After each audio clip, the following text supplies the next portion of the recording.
Lady Portia, Mystery of Mysteries. 26 April 2014. Lady Portia. Many people ask why God or our ascended masters tell us something and then it doesn't happen. Yes, we know it might appear to you that nothing happens, but those who are sensitive to the energy around them would never say that. Each time there has been a big push, timed to an astrological event, important things have happened. The ultimate goal has not yet been achieved, but think how different you are since December the 21st, 2012. You are far more resolute, far more sure of yourselves in your commitment to carry through the great project with us. A great shift was accomplished at that time. The timeline which predicted the complete destruction of planet Earth was left behind, once and for all. The work which was done yesterday in response to Gaia's need to release old feelings of frustration and sadness allowed her to make another leap into a new and most positive timeline, the one which will allow us all to experience the great shift we have been envisioning. It is quite an impossible thing, this attempt to explain to you what we see, how we operate, and what is needed from you. The most powerful work is being done by the lightworkers who are right there with you, but whose contributions are mostly unknown to you. You see, the human brain in its present state is not at all capable of perceiving and understanding the multidimensional aspects of what is happening. Your brains are finite, enclosed in your skulls, and operate in a narrow vibrational range. You have been trained to take in only what you can see or touch. Thus, you may be completely heedless of major shifts going on just beyond your awareness. We have the advantage of unlimited access to information. Although we cannot process it all at one time, we do have the keys to the library, you might say. In addition, we have the power of our group consciousness to tap into.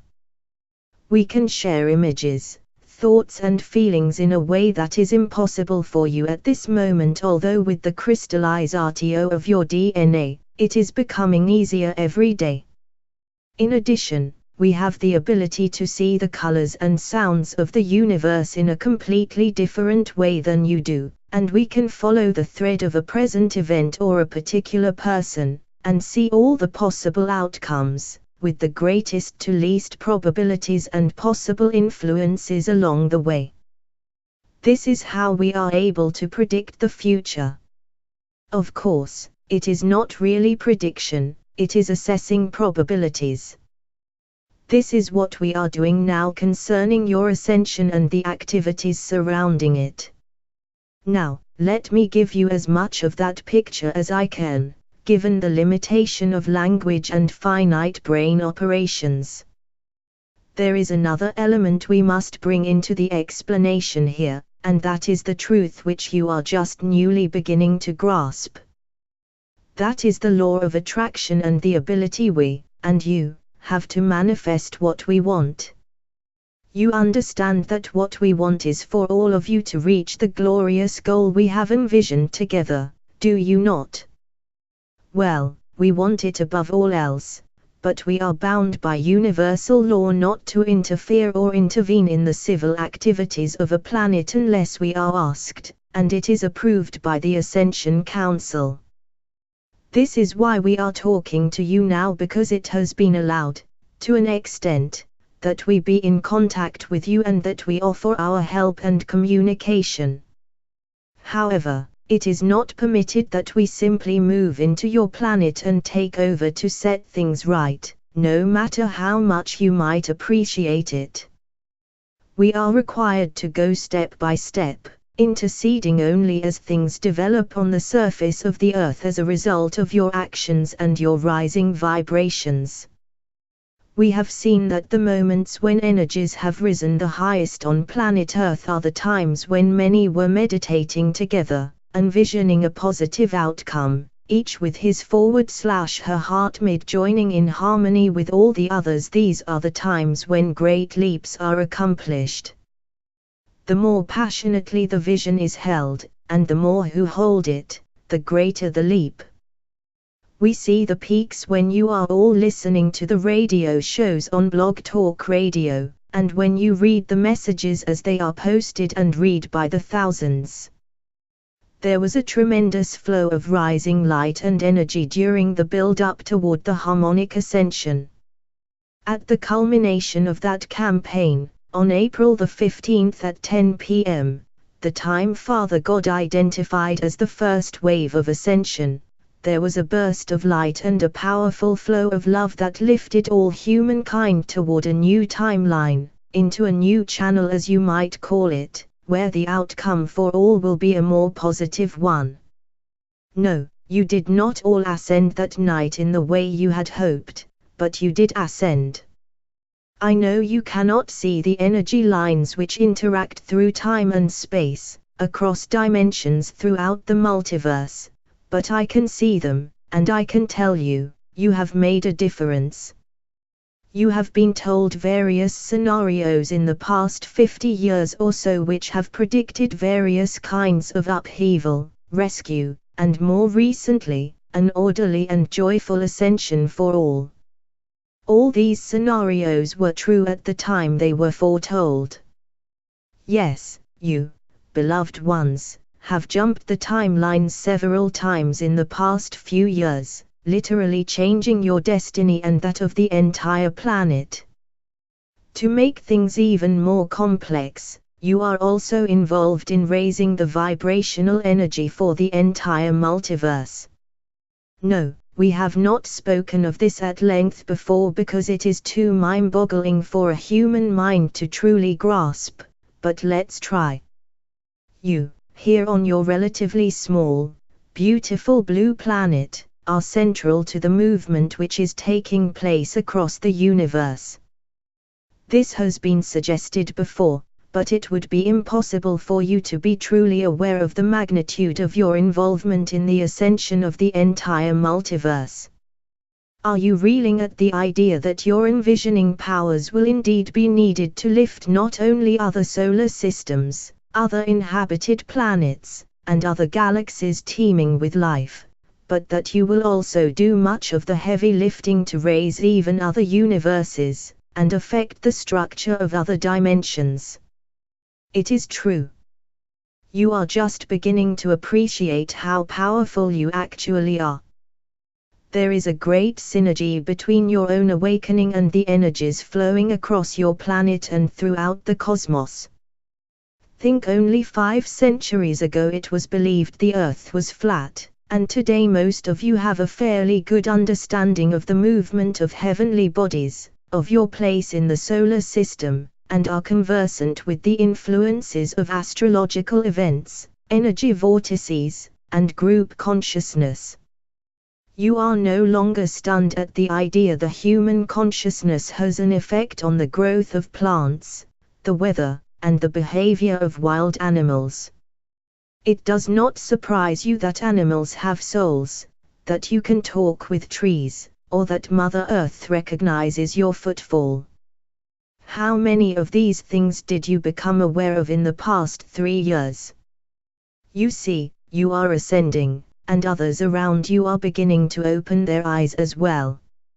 Many of you do still have the persistent belief that you are going to need to be rescued from this difficult life under the immutable influence of the Dark Ones, that your galactic brothers and sisters are your only hope for achieving peace and prosperity on the planet. You are familiar with the work of Saint Germain and his prosperity programs, but are you aware that most of his work was done while he was here on the surface in a body? He could not have collected and stored all the wealth that will soon be distributed had he not incarnated here just like you.